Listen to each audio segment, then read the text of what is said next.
My parents said I ruined their lives by being born, so I quietly left and built my own. On Sunday afternoon, I stare at the coffee stains on my parents' kitchen table, tracing my finger along a ring mark I remember making when I was 8 years old with a hot cocoa mug. The Formica surface feels cold and unforgiving beneath my touch, worn down by years of family arguments, unpaid bills, and uncomfortable conversations just like this one. $35,000. All of it. Mom's voice cuts through the room like a rusty blade. She sits directly across from me, her back rigid against the vinyl chair, her eyes fixed on my face with an intensity that makes my stomach twist into knots. Rebecca stands behind her, arms folded across her chest, wearing what I've come to recognize as her concerned older sister expression, the one she practiced in bathroom mirrors when she thought no one was watching. Dad stares at his coffee mug, his wedding ring clicking nervously against the ceramic. He won't look at me. He hasn't since I walked through the screen door 30 minutes ago for what they called a family discussion. My heart pounds against my ribs as the realization hits me like a freight train. This isn't a discussion. It's an intervention. It's a business opportunity, Mom continues, her voice taking on that rehearsed enthusiasm she uses when she's trying to sell something at her failing craft boutique. A real chance that could change everything for all of us. Rebecca nods, right on cue. We've been planning this for months, Mary. And we thought, wouldn't it be wonderful to finally include our little sister? She smiles, showing too many teeth, like a shark sensing blood in the water. You're always saying you want to be more involved in family decisions. I swallow hard, trying to process what they're asking of me. The money they're referring to took me 6 years of working double shifts at the insurance office and waiting tables at Denny's on weekends to save. 6 years of saying no to girls' trips, new clothes, even lunch dates with co-workers. 6 years of eating ramen noodles and shopping at thrift stores while my sister bought designer purses. So I provide all the money, I say slowly, my voice barely above a whisper. And you handle everything else. Mom waves her hand dismissively, like she's shooing away a bothersome fly. We have the connections, the business experience. You've always been better with, well, following instructions. She laughs lightly, as if she's just paid me the highest compliment in the world. And I would get what, exactly? I ask. A percentage, Rebecca jumps in quickly. Obviously smaller than ours since we're doing all the work, but still. The unspoken threat hangs heavy in the air between us, thick as summer humidity in Georgia. After everything we've done for you? I feel the weight of their expectations pressing against my chest, making it hard to breathe. But underneath that familiar suffocation, something else stirs, something that wasn't there 2 weeks ago. 2 weeks ago, before Aunt Dorothy's unexpected visit during my lunch break at work. I remember standing in the break room at Henderson Insurance, unwrapping a peanut butter sandwich while Aunt Dorothy sat across from me, her voice dropping to a whisper even though we were alone. There's something you need to know about why your mother calls you the accident, she had said. The memory of her words still burns in my chest like acid. How Mom had been planning to open her dream bakery when she found out she was pregnant with me at 42. How she blamed her subsequent business failures on having to take care of a baby she never wanted. How I became the living, breathing reminder of everything she'd sacrificed. Your whole life, Aunt Dorothy had said, stirring her coffee with slow, deliberate movements, she's been making you pay for something that was never your fault. Rebecca was the planned one, the golden child. But you? You were the surprise that derailed her dreams. I return to the present moment, aware that my unusual silence has created a new tension in the room. The grandfather clock in the hallway ticks loudly, counting off seconds that feel like hours. Normally I would be nodding by now, agreeing, promising to help however I could. But today, I simply sit, neither agreeing nor refusing. When would you need the money? I ask quietly, surprised by how steady my voice sounds. Mom and Rebecca exchange glances, a quick flash of victory passing between them like a secret handshake. They think they have me. They always have before. In 2 weeks, Mom says, reaching for her smartphone. I can give you the bank account information right now. Only Dad seems to notice something has changed. He glances up briefly, his gray eyes meeting mine for the first time since I arrived. I see a flicker of something, sadness? Recognition? Maybe even pride? Whatever it is, it vanishes as quickly as it appeared, and he returns to studying his coffee mug like it holds the secrets of the universe. I nod slowly, buying myself precious time. I'll need to check my accounts, I say, the lie rolling off my tongue smoother than I expected. Make sure everything is liquid and accessible. Again, Rebecca smiles triumphantly at Mom, like they've just won the lottery. See? I told you she'd understand. Family first, right Mary? Family first. How many times have they used those two words to empty my savings account? To steal my weekends? To justify every sacrifice they've demanded from me since I turned 18? 2 days later, on Tuesday evening in my cramped studio apartment, the memory of my 18th birthday resurfaces as I sit at my kitchen table, staring at my laptop screen. My phone buzzes with Mom's latest text: "Don't forget your monthly contribution. Rent's due Thursday." Instead of a birthday cake that day 10 years ago, Mom had slid a handwritten bill across our kitchen table. "Now that you're an adult," she'd said, her lips curving into what barely passed for a smile, "it's time you contributed to household expenses." Dad had studied his newspaper while Rebecca smirked from behind her college textbooks I was helping pay for. I'd stared at the number, $200, nearly half my paycheck from my part-time job at Radio Shack. When I asked if this meant I could skip my weekend shifts helping at Mom's craft store, her eyes had hardened like concrete. "If it weren't for you, we wouldn't be struggling financially in the first place." 10 years later, that contribution has grown to $400 monthly, not counting the emergencies that seem to arise whenever my bank account shows signs of health. My apartment keys jangle against the worn wood of my kitchen table. The place is tiny, a converted garage apartment I share with a nursing student named Kim who works night shifts. The commute to Henderson Insurance takes 4 to 5 minutes each way, but the rent is cheap enough that I can save a little each month, even after Mom's mandatory payments.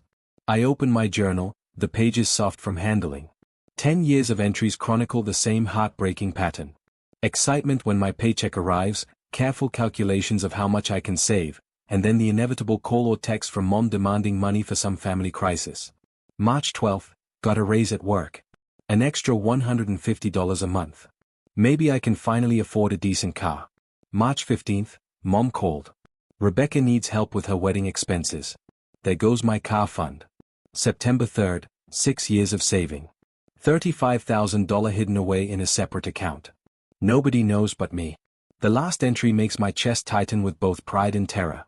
6 years of double shifts at Henderson Insurance, where I process claims and file paperwork. 6 years of weekend shifts at Denny's, serving pancakes to truckers and families after church.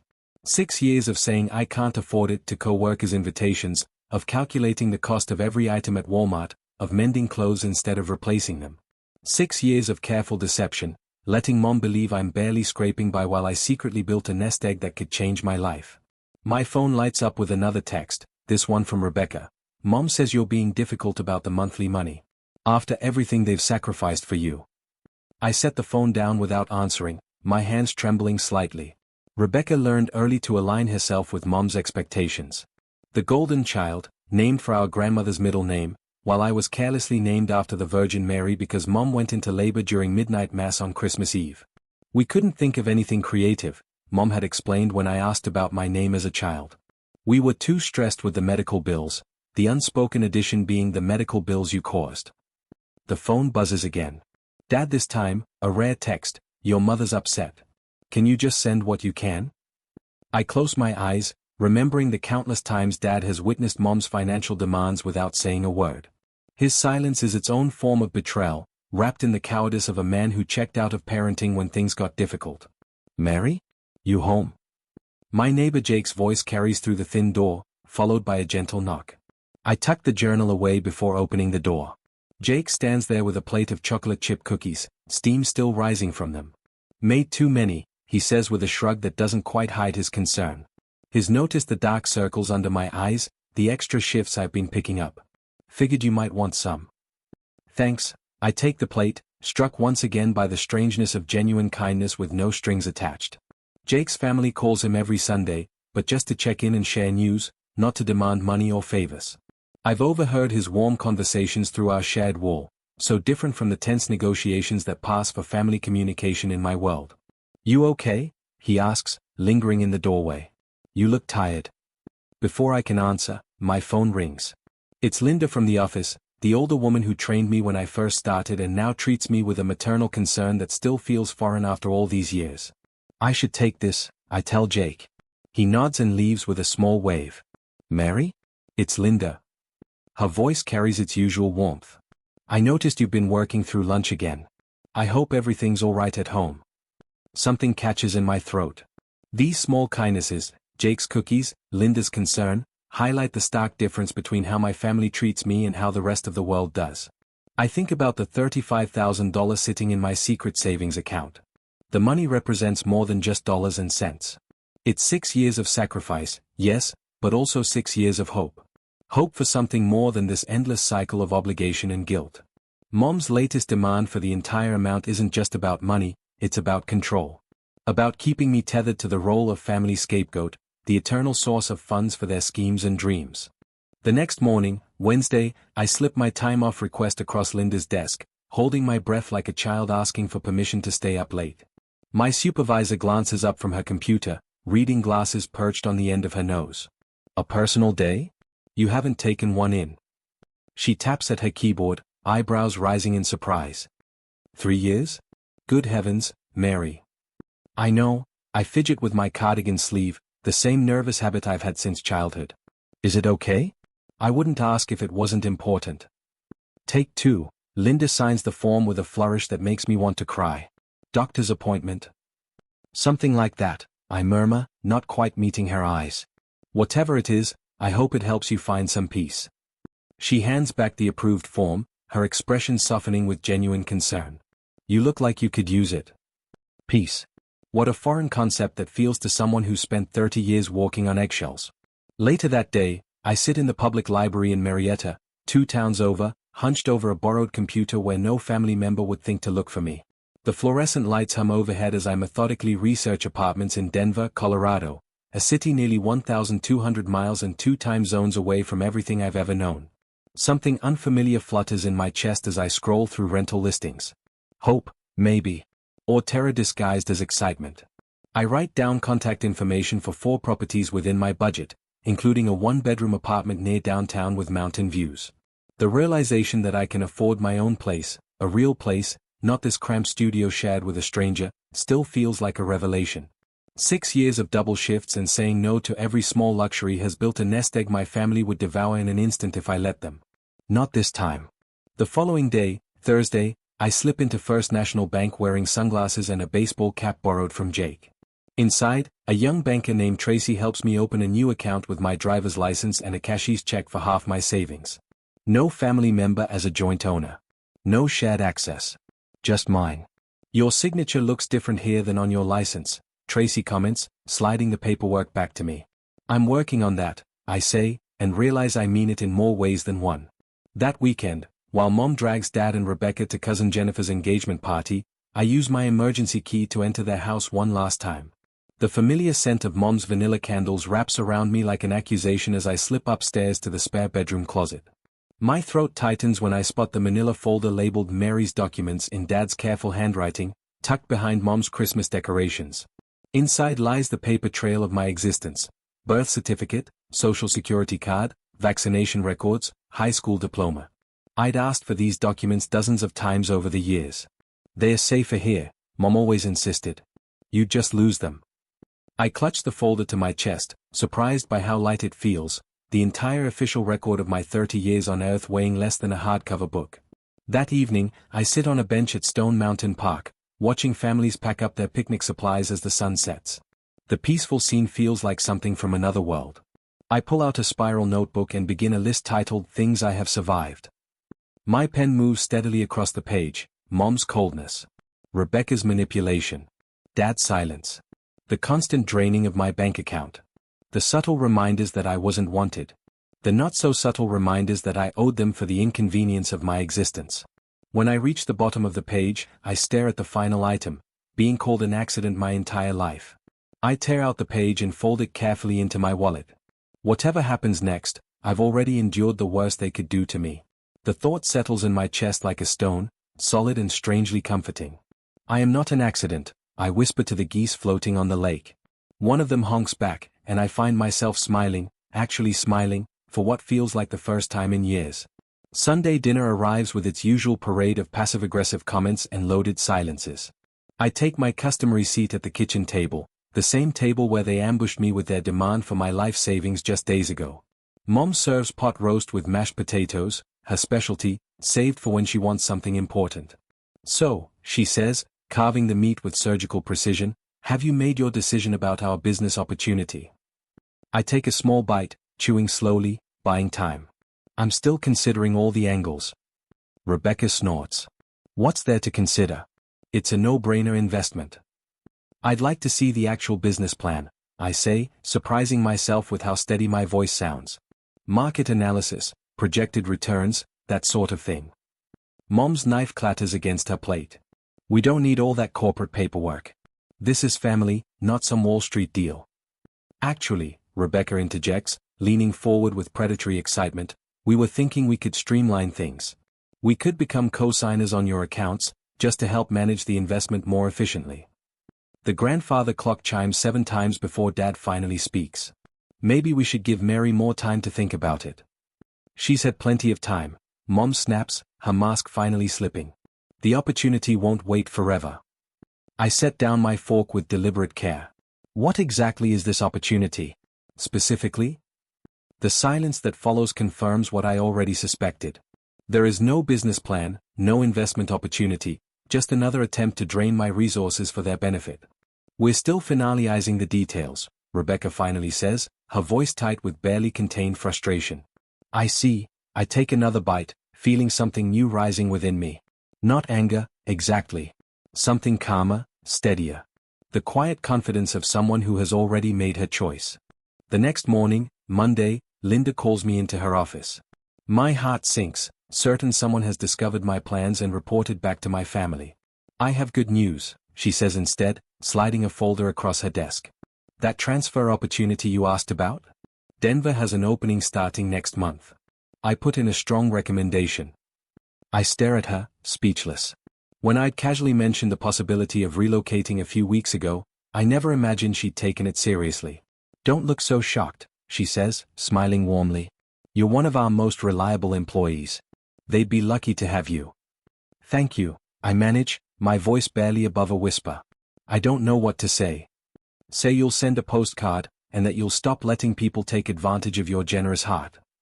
That evening, Jake helps me sort through my meager possessions in our shared apartment. Most of it goes into donation bags, the accumulated clutter of a life spent trying to be invisible and inoffensive. I can drive some of your stuff up when you're settled, he offers, folding a sweater with surprising care. I've got a buddy in Colorado Springs I've been meaning to visit. You don't have to do that. I know, he grins. But friends help friends escape toxic situations. Friends. The word feels unfamiliar but warm, like putting on a coat that actually fits. On my laptop, I signed the lease agreement for a 1-bedroom apartment in Denver's Capitol Hill neighborhood, complete with hardwood floors and a view of the Rocky Mountains. The landlord seemed confused when I offered 6 months' rent in advance, but I need the security of knowing it's mine, waiting for me. That same night, I purchase a one-way plane ticket for the morning after my family's supposed business meeting. As I click confirm, Aunt Dorothy calls. Are you sure about this? She asks, her voice crackling over the long-distance connection. I've never been more sure of anything in my life. I won't tell them where you've gone, she promises. But they'll figure it out eventually. By then, I'll be strong enough to handle it. I hang up and open my closet, where a small gift bag sits waiting. Inside lies a silk scarf, burgundy, Mom's favorite color, along with a sealed letter explaining everything I've never had the courage to say out loud. Some goodbyes are better left on paper. 3 days later, I arrive at my parents' house with the gift bag dangling from my fingertips. The scarf inside cost me 2 days' worth of grocery money, but some gestures are worth the sacrifice. My heart hammers against my ribs as I step onto the familiar porch. Behind this door waits the family that shaped me, or rather, misshaped me, into the person I've been for 30 years. The person I'm leaving behind tonight. Rebecca opens the door before I can knock, her eyes immediately zeroing in on the gift bag. What's that? She asks, blocking the entrance like a bouncer. Just a little something, I say, my voice steadier than I expected. May I come in? She studies me for a moment too long, like she's trying to decode something in my expression. Whatever she sees must not alarm her because she steps aside with a shrug. Mom's in one of her moods, she whispers as I pass. In the dining room, Mom fusses with the tablecloth while Dad silently arranges silverware beside each plate. The normalcy of the scene almost breaks my resolve. Almost. There she is, Mom says without looking up. You're late. Traffic, I lie, though I've been sitting in my car around the corner for 30 minutes, practicing deep breathing exercises. Dinner crawls by in painful small talk about neighbors and weather. I nod and smile at all the right moments while my gift bag sits beside my chair, waiting. Well, Mom says finally, pushing her plate away with an impatient sigh, let's discuss business, shall we? Dad collects the dishes with the mechanical movements of a man who checked out of this family dynamic years ago. Only his trembling hands betray any emotion. Mom produces a folder from beneath her chair and slides several papers across the table.